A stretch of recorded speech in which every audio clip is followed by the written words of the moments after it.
सो बेटे electrophilic substitution reaction, you will do electrophilic substitution reaction in benzene, you will do halogenation, you will do nitration, you will do sulfonation, Friedel-Crafts acylation, alkylation we will do. Electrophilic substitution reaction का mechanism बहुत important है, जिसमें से मैंने halogenation का सबसे पहले आपके लिए पिक किया है. Halogenation means to substitute hydrogen with halogen. So starting we have C. मैं फिर से बेटे रिएक्शन लिख रही हूँ. You have a benzene.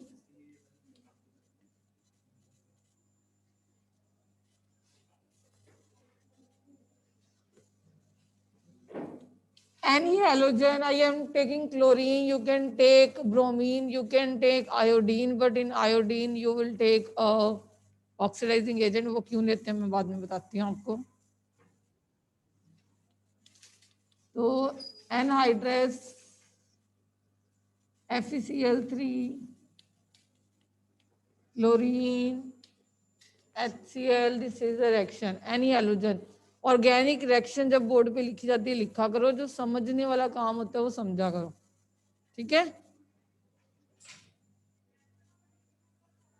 जब मैं बोल रहा हूँ मेरा सुनो, बस तब सुनो. जब मैं बोल रहा हूँ लिख लो. रिएक्शन ऑर्गेनिक लिखे बिना नहीं आएगी. सो बेटे this is the first reaction जिसमें हम हैलोजन सब्स्टिट्यूट कर रहे हैं. That is called halogenation. We have started this reaction yesterday also, and now we will take over. You must be fast enough now. So first step is बेटे electrophile generation. Electrophile generation होती है first step में. अब इसका mechanism देखो. ठीक है. तो फर्स्ट स्टेप में इलेक्ट्रोफाइल कैसे जनरेट होता है. ये आपने कैटलिस्ट लिया. ठीक. ये हैलोजन था क्लोरीन. ये बॉन्ड, अगर मैं आपको बेटे बॉन्ड तोड़ के दिखाऊं, ये वाला this is a Lewis acid. Lewis acid is electron deficient compound. ये Cl as a Cl negative ले लेगा तो आपके पास FeCl4 negative plus Cl positive generate हो जाएगा, जो कि आपका इलेक्ट्रोफाइल है, जिसे हम कहते हैं क्लोरीनियम आयन.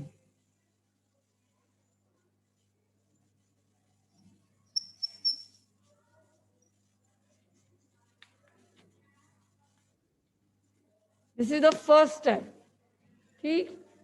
सेकेंड स्टेप होता है बेटे अरीनियम कॉम्प्लेक्स या सिग्मा कॉम्प्लेक्स बनना, जिसमें ये इलेक्ट्रोफाइल आके अटैक करेगा बेंजीन पे. ठीक. इलेक्ट्रोफाइल कहाँ अटैक करेगा. बेंजीन पे. तो सेकेंड है सिग्मा या अरीनियम जिसको कहते हैं, या बेंजोनियम, बड़े नाम दे सकते हैं, कॉम्प्लेक्स का बनना. अब ये कैसे बनेगा. ये this is your benzene. Benzene पे this electrophile will attack. Now you know electrophile is electron deficient attacking reagent. ठीक है. इसको इलेक्ट्रॉन की जरूरत होती है, तो ये पाई बॉन्ड ये यूज करेगा. ठीक. पाई बॉन्ड यूज करके इसके साथ बॉन्ड बनाएगा. तो यहाँ पे Cl लग गया. H ऑलरेडी था. ये H इसलिए दिखाते हैं क्योंकि हमें ध्यान रहे कि हमने इस H को सब्स्टिट्यूट करना है, क्योंकि ये क्या है इलेक्ट्रोफिलिक सब्स्टिट्यूशन रिएक्शन. मींस अगर पहले क्लोरीन ने अटैक किया तो ये बेटे बॉन्ड इसने यूज कर लिया. बॉन्ड यूज कर लिया. ठीक है. इस कार्बन के तो 4 बॉन्ड 1 2 3 4 बॉन्ड पूरे हो गए, पर इस कार्बन के पास यहाँ पे हाइड्रोजन है, नो डाउट.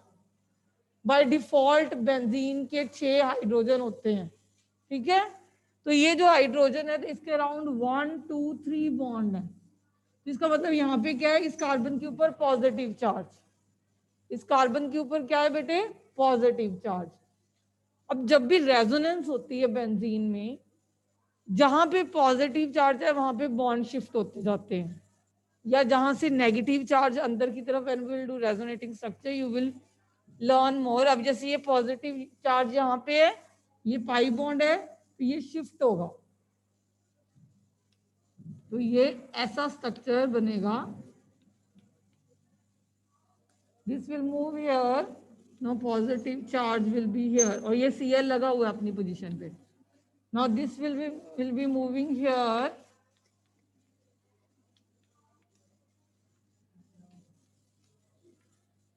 मीन्स ये पॉजिटिव चार्ज पूरी की पूरी रिंग में रेजोनेट किया, तो मीन्स ये आपका, अगर इसका एक रेजोनेंस हाइब्रिड बनाए, हाइब्रिड क्या होता है, जो तीनों स्ट्रक्चर का बीच वाला स्ट्रक्चर, कि पॉजिटिव चार्ज हर कार्बन पे आ गया, मीन्स हम ये कह सकते हैं कि पॉजिटिव चार्ज पूरी रिंग में घूम रहा है, तो हम एक हाइब्रिड बना देते हैं बेटे इसका, दैट इज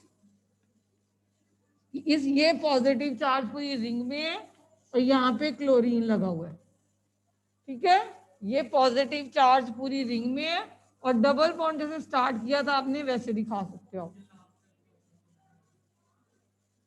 जैसे आप सर्कल लगाते हैं ना बेटे, स्टेप नहीं है ये, this is not a step. जब आप मैकेनिज्म लिखते हो तो मैकेनिज्म में ये दिखाते हैं कि ये अटैक हुआ इसका, अब इसके अंदर रेजोनेंस हो रही होगी, ठीक है।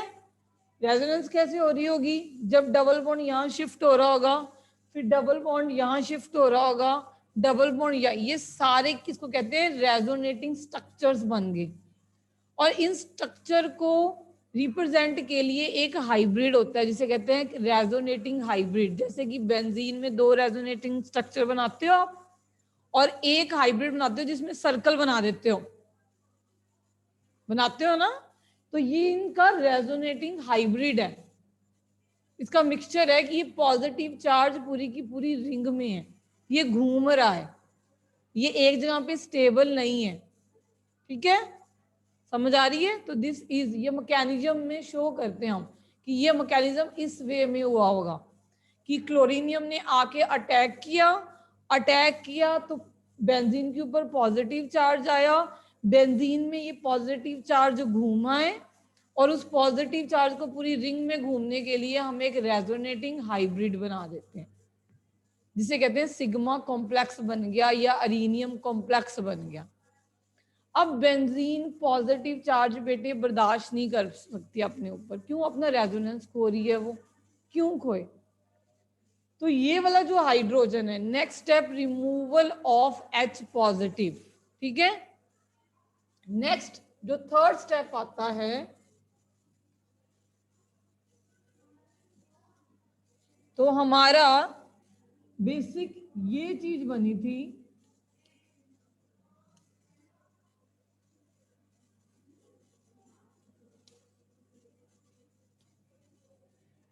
ये चीज बनी थी बेटे। अब ये वाला H पॉजिटिव रिमूव होना चाहिए, ये वाला रिमूव होना चाहिए। स्टार्टिंग में देखो एक FeClO4 नेगेटिव बना था जब आपने इलेक्ट्रोफाइल जनरेट करवाया था, ठीक है। अब बेटे FeClO4 नेगेटिव, याद रखो जो भी आप कैटलिस्ट डालते हो रिएक्शन में, कैटलिस्ट सिर्फ एक्टिवेशन एनर्जी को लोअर करने के लिए डाले जाते हैं, वो यूज नहीं होते रिएक्शन में, ठीक है। तो हमारा जो कैटलिस्ट था वो FeCl3 था, तो एंड में हमें वैसे का वैसे मिलना चाहिए। अब ये क्या होगा, ये Cl नेगेटिव, ये Cl नेगेटिव इस H को एज H पॉजिटिव ले जाएगा, और तब इसका ये बॉन्ड यहाँ शिफ्ट हो जाएगा। तो हमारे पास यहाँ पे क्या लग गई, क्लोरीन लग गई, और ये बॉन्ड वापस शिफ्ट हो गया, और ये HCl बन के अलग हो गया, और हमारे पास FeCl3 एंड में वैसे का वैसे मिल गया। तो that is called electrophilic substitution. जो एक रिएक्शन हमने स्टार्टिंग में लिखी थी उसको ये पूरा मैकेनिज्म डिपिक्ट कर रहा है कि ये रिएक्शन हुई कैसे होगी।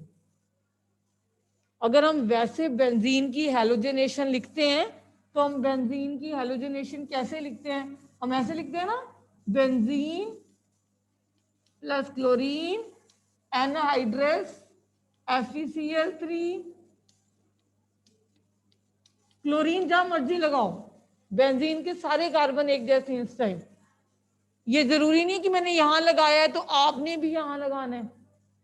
आप यहां लगा सकते हो, यहां लगा सकते हो, यहां लगा सकते हो। There is no ortho, no para now. Every carbon is same जब तक ऑर्थो, पैरा या मेटा डायरेक्टिंग ग्रुप कोई लगा ना हो। जब तक कोई ग्रुप नहीं है सारे कार्बन एक जैसे हैं। समझ आ रही है? Every carbon is sp2 hybridised. ठीक, तो क्लोरीन लग गया और हमारा HCl रिमूव हुआ था। तो यही तो बना कि FeCl कैटलिस्ट लिया था, एंड में क्लोरीन लग गया और HCl रिमूव हुआ। तो इसको बेटे हमने एक मैकेनिज्म से शो किया। कौन सा बेटे नेगेटिव चार्ज होना? FeCl4 के ऊपर नेगेटिव चार्ज क्यों आया था बेटे? क्योंकि उसने Cl नेगेटिव लिया था। वो Cl नेगेटिव अब H पॉजिटिव ने ले लिया। ठीक है बेटे? So this is the mechanism of one of the reaction that is electrophilic substitution जिसमें हेलोजनेशन है।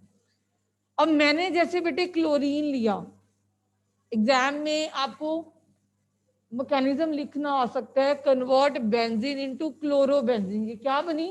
क्लोरोबेंजीन। ठीक है? या कन्वर्ट बेंजीन इनटू ब्रोमोबेंजीन। तो कुछ नहीं, यहाँ पे ब्रोमीन ले लोगे आप, मैकेनिज्म वही होगा। ठीक है? यहाँ पे FeBr3 ले लोगे।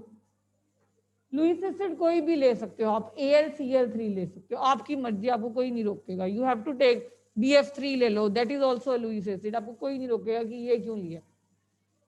But it should be in the anhydrous condition. ठीक है? वो एनहाइड्रस क्यों होता है बेटे?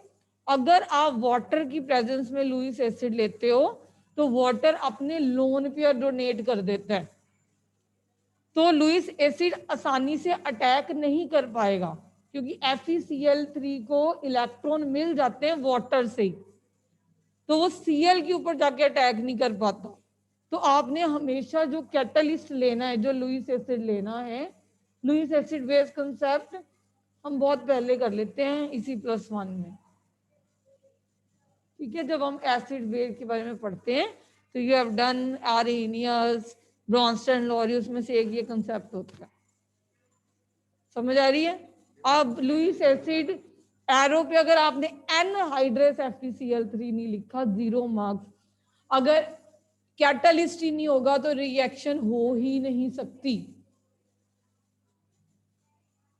आपका टेस्ट में भी मेरे पास जो चेक होने, आपने तो दिए नहीं है, जिस बच्चों ने जो घर बैठे हैं टेस्ट दिए थे, जैसे कि some of the test, I will not take the name, I know क्या क्या गलती है और किसका क्या गलती है। आप एल्कीन में हाइड्रोजन ऐड कर रहे हो, विदाउट निकल हो नहीं सकती, गैस हवा में रिएक्ट नहीं कर सकती, अगर बीच में निकल नहीं डाला 0 मार्क्स। अब आपने टेस्ट अपने आप देखो क्यों काटे होंगे मैम ने मार्क्स।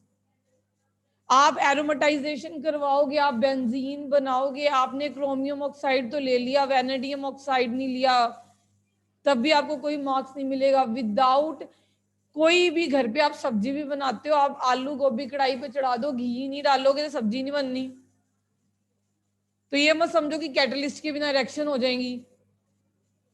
ये मत समझो कि 10th क्लास की तरह नंबर मिल जाएंगे आपको, कोई बात नहीं, छोटे हो। अब छोटे नहीं हो, अब आप जेई मेंस वाले बच्चे हो। अब पूरे कंसेप्ट देखने आपको कितना को आता है। हमें एरो के ऊपर जो लिखा है या तो वो सॉल्वेंट होता है या वो कैटलिस्ट होता है। सॉल्वेंट वही काम करता है जो घर में आप सब्जी बनाते हो, आपका घी या वाटर काम करता है। अगर घी नहीं डालोगे सब्जी जल जाएगी, सॉल्वेंट नहीं होगा तो रिएक्टेंट आपस में रिएक्ट ही नहीं करेंगे। कैटलिस्ट नहीं डालोगे, एक्टिवेशन एनर्जी नहीं प्रोवाइड होगी, रिएक्शन होनी नहीं है। अगर इसमें एनहाइड्रस FeCl3 डालोगे, रिएक्शन होनी, क्लोरीन नहीं एक्ट करेगी, इलेक्ट्रोफाइल जनरेट नहीं होगा। एनहाइड्रस का मतलब पानी की एक भी बूंद ना हो। ठीक है? अगर वाटर ऑलरेडी प्रेजेंट है तो वाटर अपने लोन पेयर देके FeCl3 को पहले ही संतुष्ट कर देगा। FeCl3 आके क्लोरीन को अटैक ही नहीं करेगी।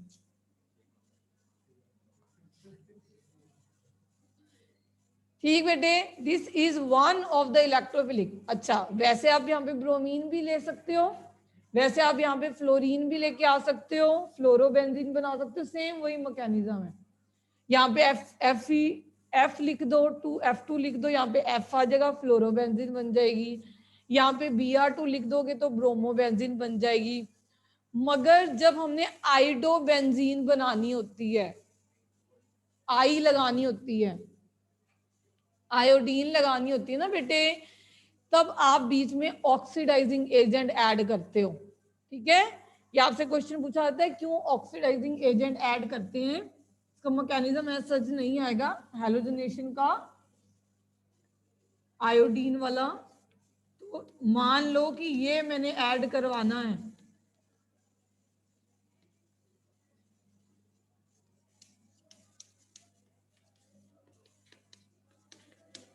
ठीक है, ये है ना, अगर आइडोबेंजीन बनानी है तो आयोडीन ऐड करवानी है। पर ये रिएक्शन बेटे इतनी सिंपल नहीं होती। क्यों नहीं होती? क्योंकि इसमें जो बाई प्रोडक्ट बनता है HI, वो एक रिड्यूसिंग एजेंट है। HI एक बहुत अच्छा रिड्यूसिंग एजेंट है, वो आप क्लास 12th में आपको हम समझाएंगे क्यों। क्योंकि डाउन द ग्रुप अगर हाइड्राइड देखो, हाइड्रोजन बहुत छोटा होता है, आयोडीन बहुत बड़ा होता है। जब आयोडीन बहुत बड़ा होता है तो इनकी बॉन्ड स्ट्रेंथ वीक हो जाती है, तो वो हाइड्रोजन जल्दी से निकाल देती है। जब हाइड्रोजन जल्दी से निकाल देती है तो रिएक्शन रिवर्सिबल हो जाती है। ठीक है, रिएक्शन रिवर्सिबल हो जाती है।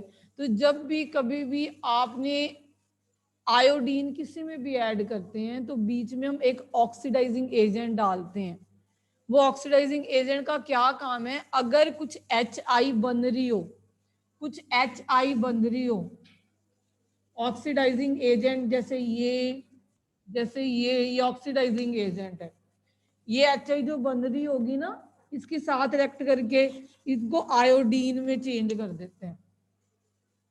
ठीक है, जिस भी अगर हमने, दोबारा रिपीट कर रही हूँ बेटे, अगर हमने आयोडीन के साथ सब्स्टिट्यूशन रिएक्शन करवानी है, जो बाई प्रोडक्ट बनता है वो HI बनता है। HI बेंजीन को दोबारा हाइड्रोजन दे सकता है और रिएक्शन रिवर्सिबल करवा सकता है, क्योंकि HI एक रिड्यूसिंग एजेंट है। अगर हम उस HI को पहले ट्रैप कर लें और उसको आयोडीन में ही कन्वर्ट हम खुद कर दें बाहर से कुछ डाल के, तो HI रिवर्सिबल रिएक्शन नहीं करवा पाएगा। समझ आ रही है बात मेरी? तो हमने इसमें ऑक्सीडाइजिंग एजेंट डालना पड़ता है, जैसे कि आयोडिक एसिड HNO3। समझ आई? आएगी धीरे धीरे।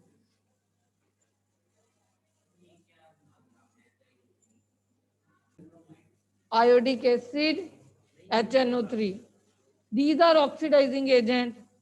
This is a reducing agent जो रिएक्शन को रिवर्सिबल करवाता है। ये एरो के ऊपर कैटलिस्ट डाला आपने, FeBr3। बेटे कुछ भी डालो, लुइस एसिड तू डाल, FeCl3 डाल ले, हाँ ये डाले, AlCl3 डाल ले बेटे, BF3 डाल ले। तू रिफाइंड ऑयल यूज कर, तू डालडा यूज कर, तू घी यूज कर, बनते रही, यही रिएक्शन आनी है। ठीक है,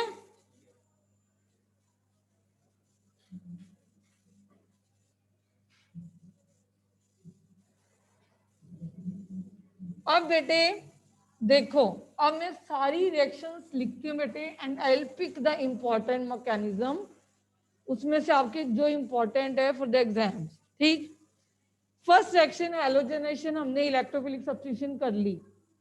इसके अलावा कौन कौन सी रिएक्शन है? सेकंड लिखो बेटे, नाइट्रेशन।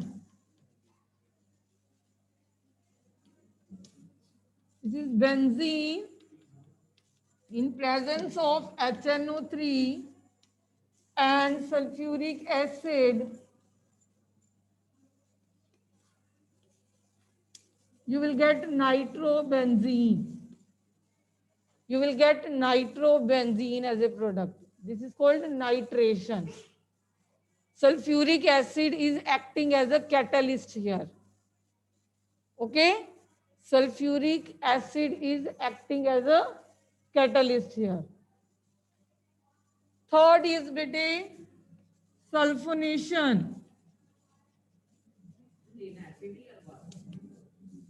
नहीं, हर बार नहीं लेना। हर बार कब लिया हमने?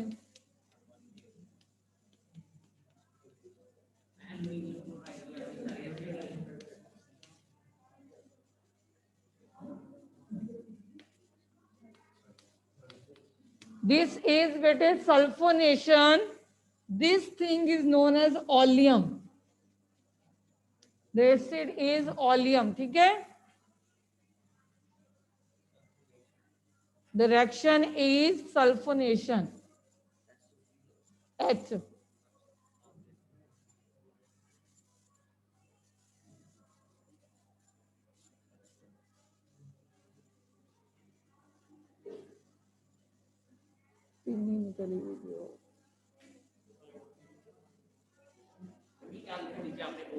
ऑलियम,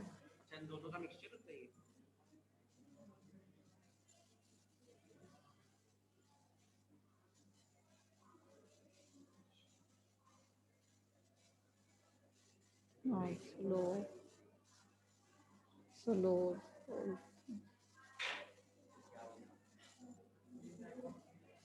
नेक्स्ट बेटे, this is the category of electrophilic substitution. मैंने कितनी बार रिपीट किया बेटे, ये सारी इलेक्ट्रोफिलिक सब्स्टिट्यूशन है, halogenation, sulphonation, nitration.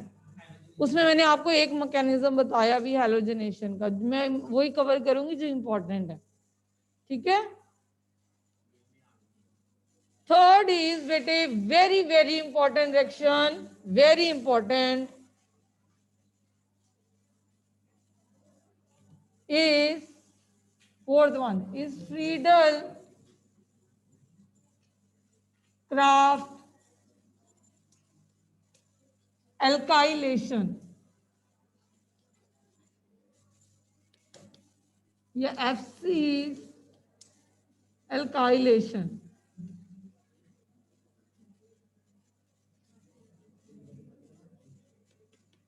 Alkyl group बेटे क्या होता है, एल्काइल मींस NER ग्रुप, मतलब NeCH3, CH2, C2H5, C3H7, कुछ भी, ये सारे एल्काइल ग्रुप हैं, ठीक है। हाँ जी, बेंजीन को जब आप मान लो कि मैंने एल्काइल ग्रुप लेके आना है मिथाइल, फॉर एग्जाम्पल मैंने एल्काइल ग्रुप लेके आना है बेटे मिथाइल, ओके। ये R कुछ भी हो सकता है, ये R कुछ भी हो सकता है बेटे, R can be CH3, R can be C2H5, means ethyl, propyl, कुछ भी, ब्यूटाइल, कुछ एल्काइल का मतलब है कोई भी एल्केन, समझ आ रही है। Alkylation means it is methyl, ethyl, propyl, butyl, pentyl, कुछ भी, ठीक। अगेन वही anhydrous FeCl3, the product form is, this is particularly known as toluene,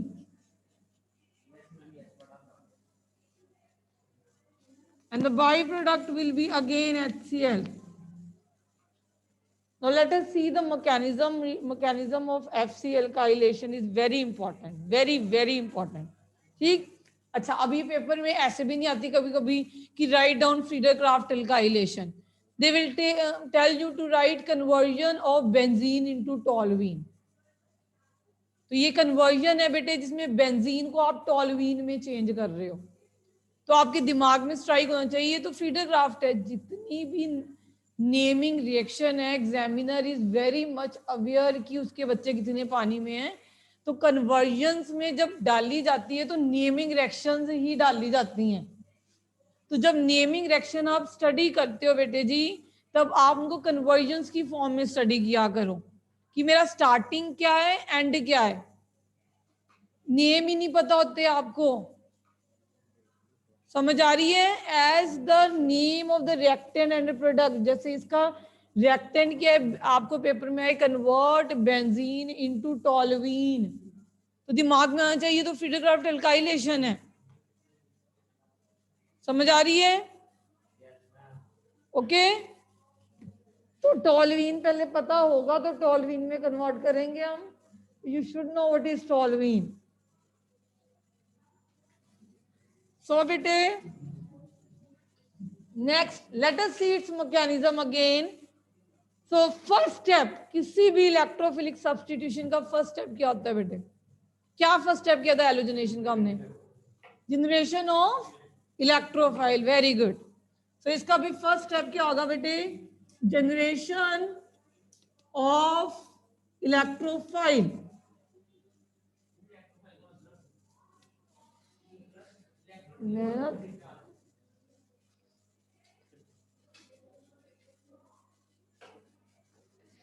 की करा सी इलेक्ट्रोफाइल का मतलब इलेक्ट्रॉन के ऊपर पॉजिटिव चार्ज।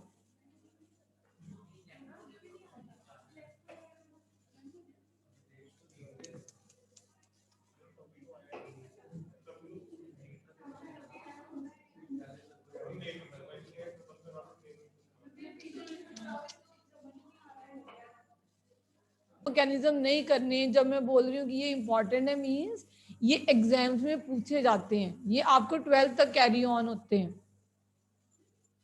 समझ आ रही है?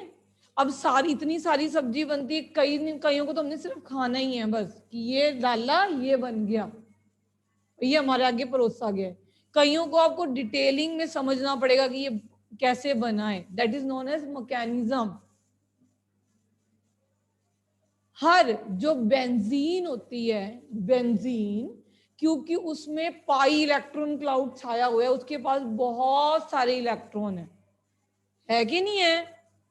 एल्कीन के पास भी थे कि नहीं थे ना, डबल बॉन्ड थे। एल्काइन के पास ट्रिपल बॉन्ड था, इलेक्ट्रॉन वो उनको अनसैचुरेटेड कहते थे, हम कहते थे।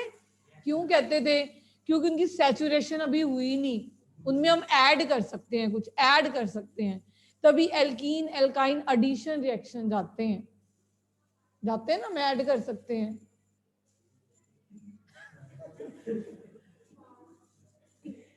अब वो किस तरह की एडिशन रिएक्शन जाते हैं बेटे? वो इलेक्ट्रोफिलिक एडिशन रिएक्शन जाते हैं। क्यों?